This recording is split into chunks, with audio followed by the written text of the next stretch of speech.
আসসালামু আলাইকুম। আমি আজকে মেক করব এই ঝিনুকটা। তার জন্য ফার্স্টে এখানে ক্লে লাগবে। তার জন্য এখানে পিঙ্ক কালার ক্লে আর হোয়াইট কালার ক্লে নিচ্ছি। এখানে হোয়াইট কালার ক্লেটা একটু বেশি নিতে হবে, যেহেতু আমি পিঙ্ক কালার এত বেশি করব না, তাই এখানে হোয়াইট কালারটা বেশি নিয়েছি।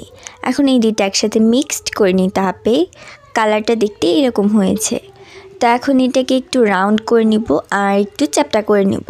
এখন হাতের সাহায্যে ঝিনুকের একটা সাইড অর্থাৎ গোল যে অংশটা ছিল সেটার একটা সাইড একটু বাঁকা করে নিতে হবে। তো এভাবে হাতের সাহায্যে বাঁকা করে নিচ্ছি। এখন এখানে একটা ছোট স্কেল নিয়ে নিচ্ছি, এটার সাহায্যে এখন দাগ টেনে নিব।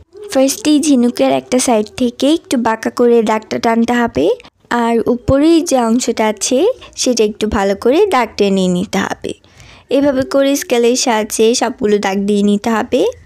তো এটা দেখতে এরকম হয়ে গেছে। আবারও স্কেলের সাহায্যে এটাকে একটু ঠিক করে নিতে হবে, নাহলে ঝিনুকটা পারফেক্ট হবে না, রিয়েল ঝিনুকের মতো দেখতে লাগবে না। তো স্কেলের সাহায্যে এটাকে ঠিক করে নিচ্ছি। উপরের অংশে দাগগুলো মিলিত হয়ে যাবে আর নিচের অংশে সেটা ফাঁকা ফাঁকা হয়ে থাকবে। তো হাতের সাহায্যে এটাকে আরেকটু ঠিক করে নিচ্ছি। এটা বারবার ঠিক করতে হবে, নাহলে একটা পারফেক্ট শেপ আসবে না। তো এখন এখানে নিচে যে অংশটা আছে সেটা একটু বাঁকা করে নিতে হবে, আর স্কেলের সাহায্যেও এটাকে বাঁকা করতে হবে। তো বারবার এটাকে ঠিক করে নিতে হবে, আবারও সবগুলো বাঁকা করে নিতে হবে। আবার ক্লিটাকে একটু আলতোভাবে ধরতে হবে, না হলে এই শেপটা নষ্ট হয়ে যেতে পারে। তো এভাবে করে সবগুলো দাগ থেকে এইভাবে বাঁকা করে নিতে হবে নিচের অংশে। তো এই তো এটা হয়ে গেছে। এখন এটাকে আরেকটু বাঁকা করতে হবে।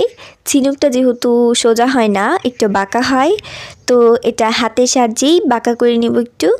তো আবারও স্কেল দিয়ে ঝিনুকটাকে দাগ দিয়ে নিচ্ছি, যেন এটি একটু ভালো করে বোঝা যায় আর দাগগুলো একটু বেশি গাঢ় হয়। তো তাহলেই আমাদের ঝিনুকটা তৈরি হয়ে যাবে। সবগুলো দাগ খেয়াল রাখতে হবে যেন একদম পারফেক্ট একটা শেপ আসে ঝিনুকের।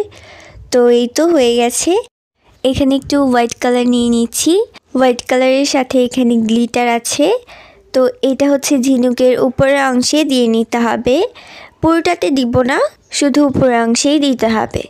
তো এটাকে ভালো করে লাগিয়ে নিচ্ছি। এটা শুকোনোর পরেও লাগানো যাবে, শুকোনোর আগেও লাগানো যাবে।